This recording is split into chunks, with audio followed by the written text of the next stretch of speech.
안녕하십니까? 네, 이 저녁 함께 하시는 하나님의 사랑과 은혜가 풍성히 성도 여러분에게 임하여 주시기를 기도합니다. 어제 잠시 이런 생각이 들었습니다. 이제 병원에 온 지 3년째가 되다 보니 조금씩 익숙해져 가고 있는 게 아닌가라고 생각이 들었습니다. 매일 환자들을 만나며 병동을 도는 것, 병원 직원들을 만나는 것, 성경 공부하는 것, 또 예배 드리는 것, 모든 것들이 익숙해져 가고 있었습니다. 여러분, 익숙한 것이 죄일까요? 죄가 아닐까요? 제가 아닙니다.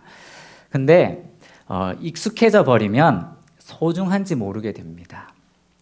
몽골에 있으면서 2주 동안 봉사대를 가면서 매일 감자에 이 면 같은 거를 2주일 동안 먹으니 얼마나 한국이 생각난지 모릅니다. 그래서 우리가 살면서 매일 밥 먹는 것을 당연히 여기게 되면 우리나 혹 자녀들은 조금 내 입맛에 맞지 않은 밥이 나올 때 싫어하거나 먹지 않습니다. 여러분, 건강한 것이 축복입니까? 네. 이 두 발로 걸어 다닐 수 있는 것만 해도 엄청난 축복입니다. 그런데 우리는 익숙해져 이 감사함을 잊고 살 때가 많습니다. 예배 드릴 수 있는 것 감사하십니까? 네. 군대에서 훈련소에 있는 동안 물론 종교 활동을 하지만 내가 다니던 교회를 나가지 못하다가 다시 자대에 가서 교회를 나가 예배를 드리게 되니 감회가 얼마나 큰지요. 군대에서는 교회 가는 날을 매일 기다렸습니다. 우리의 삶도 그랬으면 좋겠습니다. 내가 여호와께 청하였던 한 가지 일, 곧 그것을 구하리니 곧 나로 내 생전에 여호와의 집에 거하며 여호와의 아름다움을 앙망하며 그 전에서 사모하게 하실 것이라. 기도할 수 있는 것, 성경 말씀을 자유롭게 볼 수 있는 것, 이렇게 하나님 앞에 나와 예배할 수 있는 것을 사모하며 또 진정으로 하나님께 감사하는 우리 저와 여러분이 되시기를 간절히 바랍니다. 하나님은 신령과 진정으로 예배하는 자들을 찾으십니다. 저는 오늘 익숙함을 무너뜨리라라는 제목으로 말씀의 은혜를 나누고자 합니다. 우리 다 같이 하나님의 말씀 창세기 26장 1절에서 4절을 찾으셔서 보도록 하겠습니다.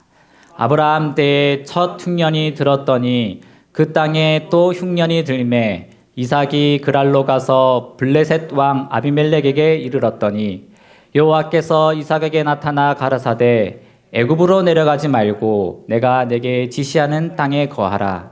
이 땅에 유하면 내가 너와 함께 있어 내게 복을 주고 내가 이 모든 땅을 너와 내 자손에게 주리라. 내가 내 아비 아브라함에게 맹세한 것을 이루어 내 자손을 하늘의 별과 같이 번성케 하며 이 모든 땅을 내 자손에게 주리니 내 자손을 인하여 천하 만민이 복을 받으리라. 아멘. 창세기 26장 1절에 보면 아브라함 때에 흉년이 들었고 또 이삭의 때에도 흉년이 들었다고 나옵니다. 이게 무슨 말이냐면 창세기 12장에 보면 하나님이 아브라함에게 너는 내가 지시할 땅으로 가라. 그리하면 너를 복의 근원으로 삼겠다고 말씀하셨습니다. 그래서 아브라함은 그렇게 잘 살던 갈대아 우르에서 떠나 가나안으로 왔습니다. 그런데 창세기 12장 10절에 보면 이 가나안 땅에 기근과 흉년이 들자 아브라함이 어떻게 했다고 나오냐면 우리 어느 분이 창세기 12장 10절 찾으셔서 크게 한번 읽어주시겠습니까? 창세기 12장 10절입니다. 그 땅에 기근이 들었으므로 아브라함이 애굽에 거류하려고 그리로 내려갔으니 이는 그 땅에 기근이 심하였습니다. 땅에 기근과 흉년이 들자 아브라함이 어디로 갔다고 나옵니까? 예, 가나안 땅으로 하나님이 가게 하셨는데 애굽으로 갔다고 나옵니다. 아브라함은 갈대아 우르에서 풍족하고 번영하여 부족함 없이 살았던 곳을 떠나 하나님 말씀대로 가나안 땅에 왔는데 그만 흉년이 들고 먹을 것이 없으니 우상 숭배지였지만 풍요로운 곳 가까운 애굽으로 길을 떠난 것입니다. 그래서 자기 뜻대로 이 애굽으로 간 아브라함은 그만 그곳에서 자기 아내를 빼앗길 뻔했습니다. 누구한테 그렇습니까? 애굽 왕 바로에게 그랬습니다. 그런데 이제 이삭도 오늘 본문에 보면 그가 살던 땅에 흉년이 들자 어디로 가려고 했냐면 2절에 애굽으로 가려고 했습니다. 1절에 나온 그가 있는 곳을 떠나 그랄로 가서 블레셋 땅 아비멜렉에 이르렀더니 라고 나온 곳은 이삭이 애굽으로 가기 위한 잠시 거쳐져가는 경유지였습니다. 블레셋 땅은. 그런데 신기하게도 이 애굽으로 출발한 이삭에게도 똑같이 어떤 일이 벌어지냐면 아버지 아브라함에게 있었던 일이 똑같이 생깁니다. 아브라함도 아내 사라가 정말 아름다웠다고 나오는데 이삭의 아내 리브가도 정말 아리따웠습니다.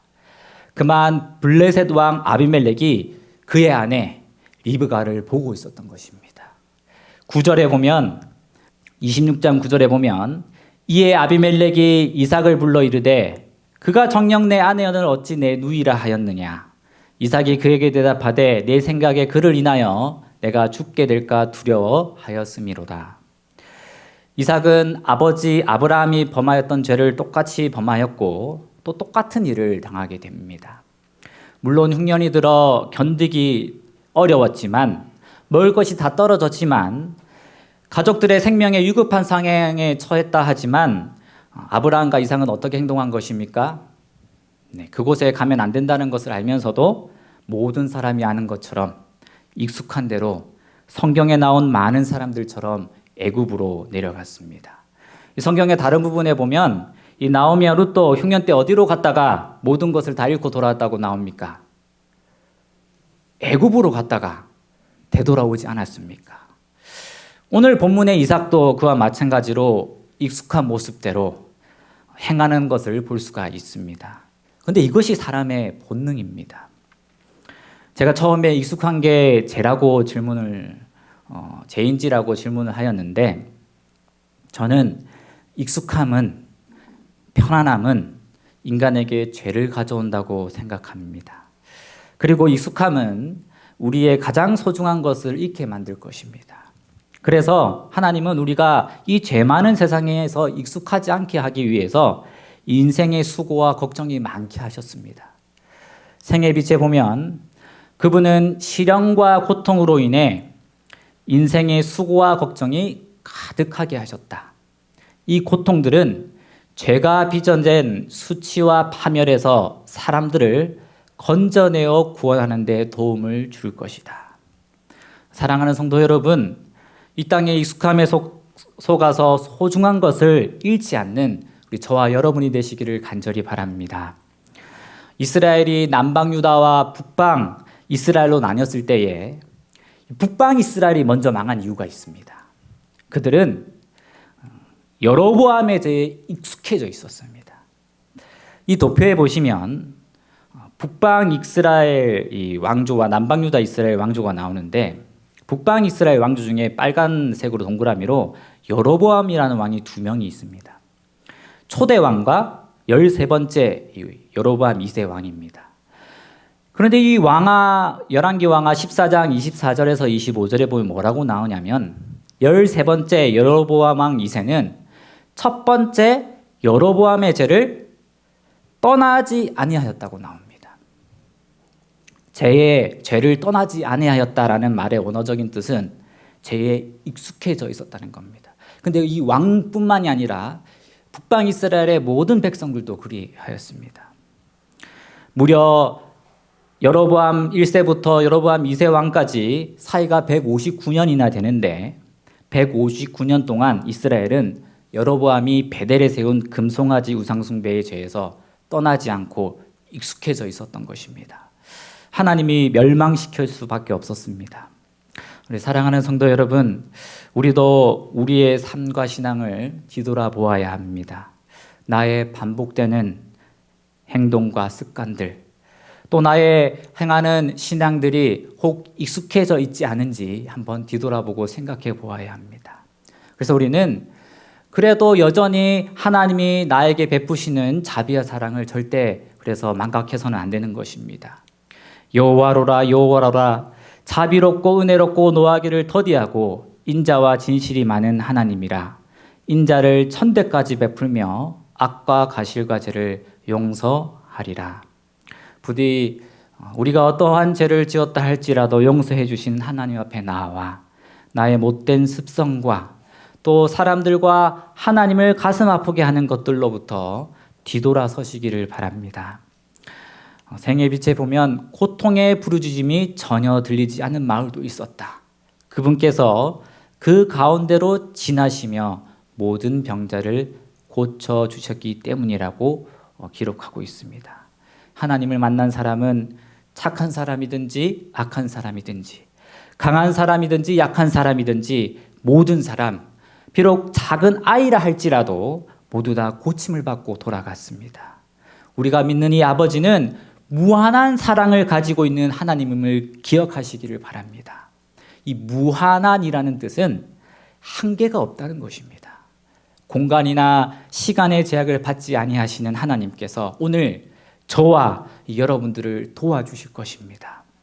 우리 창세기 26장 2절에서 3절 제가 다시 한번 읽어보겠습니다. 여호와께서 이삭에게 나타나 가라사대 애굽으로 내려가지 말고 내가 내게 지시하는 땅에 거하라. 이 땅에 유하면 내가 너와 함께 있어 내게 복을 주고 내가 이 모든 땅을 너와 내 자손에게 주리라. 내가 내 아비 아브라함에게 맹세한 것을 이루어 내 자손을 하늘의 별과 같이 번성케 하며 이 모든 땅을 내 자손에게 주리니 내 자손을 인하여 천하 만민이 복을 받으리라. 다행히 하나님의 말씀에 순종한 이삭은 애굽으로 가려던 길에서 가지 않았습니다. 익숙함을 무너뜨리고 그 당시 번영하고 살기 좋았던 애굽으로 가지 않고 그곳에 거한 이삭에게 하나님은 어떠한 복을 내리시냐면 크게 세 가지 복을 내리십니다. 첫 번째는 그의 아내를 지켜주었습니다. 주셨습니다. 하나님은 아브라함에게 하신 것처럼 이삭에게도 아비멜렉의 왕의 꿈속에 나타나서 만약에 이삭의 아내에게 죄를 지으면 너 그 나라에 이 저주를 내리시겠다고 하나님은 말씀하십니다. 이 두 번째로는 하나님이 어떤 복을 내리시냐면 우물이 끊이지 않도록 해 주십니다. 이삭이 이제 이곳에 거처를 삼고 사는데 우물을 팠습니다. 그 당시에는 목축업이 발달했기 때문에. 근데 그 땅에 사는 사람들이 이 자기 우물이라고 자기 땅이라고 뺏어가는 겁니다. 그래서 그 다른 가까운 곳에 또 우물을 팠습니다. 또 우물에 물이 나오는 것입니다. 근데 이번에도 또 자기 거라고 뺏어갔습니다. 또 다른 우물을 파는데 또 우물에 물이 나오는 것입니다. 무려 몇 개의 우물까지 파게 해주시냐면 창세기 26장에 보면 4개의 우물을 하나님이 허락해 주십니다. 하나님이 도와주지 않고는 절대로 일어날 수 없는 일입니다. 이와 마찬가지로 우리도 그리스도인으로서 손해보는 일이 있다 할지라도 대응하기보다는 우리가 주님 안에 있으면 하나님은 그보다 더 큰 은혜로 갚아주십니다. 한날은 병원의 간호부장님이 간호사들이 말도 안 되는 이유로 그만둔다고 하면 속이 터진다고 하였는데 제가 그때 이 말을 못해 드렸습니다. 하나님은 더 좋은 이 간호사로 채워주실 것입니다. 예, 아멘입니까? 예, 저는 그렇게 믿습니다. 마지막 세 번째로 하나님은 이삭에게 이 100배의 결실을 얻게 해 주십니다. 창세기 26장 12절에 보면 뭐라고 나오냐면 이삭이 그 땅에서 농사하여 그 해에 100배나 얻었고 여호와께서 복을 주심으로 라고 기록합니다. 그래서 그를 멀리 배척했던 이 블레셋 왕 아비멜렉은 이렇게 말을 합니다. 그들이 가로되 여호와께서 너와 함께 계심을 우리가 분명히 보았으므로 우리의 사이 곧 우리와 너의 사이에 맹세를 세워 너와 계약을 맺으리라 말하였노라. 이삭은 그를 통해 하실 일, 이 살아계신 하나님을 분명히 그들에게 보였습니다. 하나님의 말씀에 순종했기 때문입니다. 바로 그의 삶에 익숙함을 무너뜨린 이 결과였습니다. 우리 사랑하는 성도 여러분, 하나님의 뜻이 나의 삶을 통해 이루어지기를 원하십니까? 내가 원하는 소원이 하나님 안에서 응답이 되기를 원하십니까? 그렇다면 나의 익숙함을 무너뜨리시기를 바랍니다. 나의 모든 것을 주님 앞에 내려놓을 때 그때 하나님이 일하실 것입니다. 오늘 말씀을 정리하면서 이 사단은 우리가 사는 이 마지막 시대에 박해나 고통으로 이 마지막 수단을 쓰기 전에 많은 그리스도인들을 넘어뜨리는 데 무기로 익숙함을 사용할 것입니다. 유럽의 많은 교회들이 지금 술집으로 변했습니다. 몇천 명이 들어가는 성과 같은 교회에 10명도 채 되지 않는 나이 많은 고령의 어르신만 교회를 지키다가 이 교회는 술집으로 팔리거나 문을 닫았습니다. 실제로 지난 10년간 네덜란드에 카톨릭 교회가 1600개가 있는데 벌써 3분의 2가 문을 다 닫았습니다. 개신교회 같은 경우는 700개 이상의 교회가 없어졌습니다. 우리나라처럼 가는 곳곳마다 교회가 있는 나라가 아닌 것을 예상해 볼 때 엄청난 일입니다. 덴마크도 마찬가지며 교회 불교 사찰이나 이슬람 사원으로 팔립니다. 중앙일보 오래전 뉴스인데도 보면 지금 유럽 교회의 가장 큰 이슈는 기독교 인구의 고령화로 인해 건물이 술집이나 다른 단체로 매각되는 것이라며 현재 유럽은 이슬람 인구가 급증하고 있는데 더 심각한 건 교회의 상당수가 이슬람 사원으로 팔리고 있다는 사실이라고 말했다.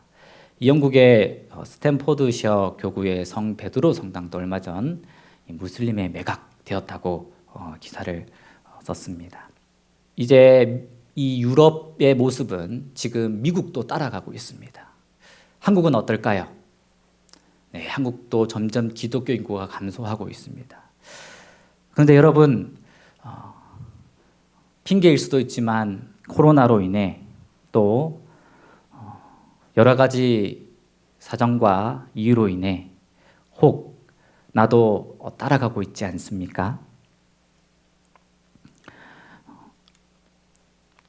생애의 빛에 보면 예수께서는 사랑하는 성을 바라보고 눈물을 흘리셨다.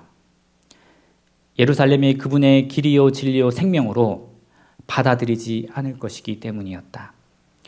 그 백성들은 그들의 구주를 배반하였지만 주님은 그들을 따뜻한 동정심으로 대하셨다. 3693 병원 우리 성도 여러분, 저를 포함하여 우리 모두는 지금 한 사람도 빠짐없이 점점 세상에 익숙해져 가고 있습니다. 그러나 우리 하나님은 이런 우리들을 여전히 따뜻한 동정심으로 사랑으로 우리를 대하고 계십니다. 어찌 우리가 하나님의 은혜를 저버리는 자가 될 수 있겠습니까? 바울은 은혜에 더하게 하려고 죄에 거하게는요 그럴 수 없느니라. 죄에 대하여 죽은 우리가 어찌 그 가운데 더 살리오라고 이 고백을 하였습니다. 이 땅이 주는 평안과 익숙함은 결코 우리에게 유익하지 않습니다. 오히려 고생과 수고가 더 우리를 이 땅을 바라보게 하는 게 아니라 하늘을 바라보게 할 것입니다. 시편 119편 17절에 고난이 내게 유익이라. 이로 말미암아 내가 주의 율례를 배우게 되었느니라고 다윗은 고백하였습니다. 뒤돌아보면 이 시련은 내가 하나님을 믿어야 할 순간에 나를 믿어서 하나님이 주님을 바라보게 한 일입니다. 하나님은 오늘 우리에게 너희는 마음에 근심하지 말라. 하나님을 믿으니 또 나를 믿으라고 하십니다. 여러분 어떻게 이 땅에 살면서 근심하지 않고 살 수 있겠습니까? 하나님은 이 땅에 대한 근심 대신에 더 큰 것, 하늘의 것을 우리가 생각하고 마음속에 담으라고 말씀을 하십니다. 걱정과 근심이 있다면 이 저녁 하나님을 더 굳세게 붙잡으시기를 바랍니다. 그 반대로 내 삶이 무료하거나 혹 감사함이 기쁨이 없다면 이때까지 내가 살아온 방식대로, 내가 생각하는 방식대로, 내가 믿는 방식대로 사는 익숙한 삶을 무너뜨리고 다시 새롭게 여호와의 성벽을 쌓는 우리 저와 여러분이 되시기를 간절히 바랍니다. 우리 한번 다 같이 읽도록 하겠습니다. 너는 시작. 너를 일컬어 무너진 데를 수보하는 자라 할 것이며 길을 수축하여 거룩히 되게 하는 자가 하리라. 이사야 58장 12절. 최근에 좀 다른 이 생활 모습을 보인 이 청년이 있습니다. 누군지 아십니까? 예. 이제 집이 이사하게 되면서 기미고르 청년이 이 병원 가까운 곳으로 이사 오게 되었습니다. 오면서 제일 첫 번째로 한 일이 새벽 기도에 나오고 또 매 화금토 예배에 한 번도 빠지지 않고 지금까지 나오고 있습니다. 이렇게 나오는 모습을 보면서 말은 하지 않았지만 참 그 모습이 저에게도 다른 성도님들에게 은은하게 풍기는 것은 참 감동이라는 것입니다. 나의 삶의 첫 번째로 하나님을 삼고 또 쉽지 않은 일이지만 하나님의 삶을 더 굳세게 믿음으로 살기 위해서 결정한 그의 모습은 우리에게 기감이 되고 그 누구보다도 하나님이 기뻐하실 것입니다. 여러분, 점점 많은 곳들이 무너져 있고 가고 있고 또 익숙함이 우리의 삶을 지배하고 있습니다. 어쩌면 우리가 예배드리는 곳도 이제는 교회가 아니라 가정으로 되어가고 있는 상황이 점점 벌어지고 있습니다. 그런데 하나님은 우리가 이때에 더 간절히 하나님을 찾는 자가 되기를 원하십니다. 하나님이 우리를 통해서 일하실 그 기회와 목적과 시간을 가지고 계신데 그때는 바로 우리가 더 주님 앞에 나오는 그 때입니다. 부디 이 시간 이 하나님의 부르심에 나오셔서 하나님의 뜻이 내 삶을 통해 이루어지고 여러분들의 바라는 소원이 주님 안에서 성취되는 우리 저와 여러분이 되기를 바라면서 오늘 말씀을 마치도록 하겠습니다. 아버지 하나님, 오늘 우리에게 넘치는 주님의 사랑을 허락해 주시니 감사합니다. 하나님이 나와 함께 하신다는 사실을 잊어버리는 일 외에는 우리에게 하나도 두려워할 것이 없음을 믿습니다. 아버지, 오늘 우리와 함께 하여 주시고 특별히 더 우리가 주님께 다가가는 모두가 되게 하여 주시옵소서. 십자가에 죽으신 예수님처럼 이 땅에서는 죽고 그리스도 안에서는 사는 자가 되기를 원합니다. 이것 또한 우리의 힘이 아니라 하나님을 바라보는 자들에게 주님께서 행하여 주실 줄 믿습니다. 우리에게 주님의 크신 은혜를 허락하여 주시옵소서. 이 모든 말씀 나를 사랑하시는 예수님 이름으로 기도드립니다.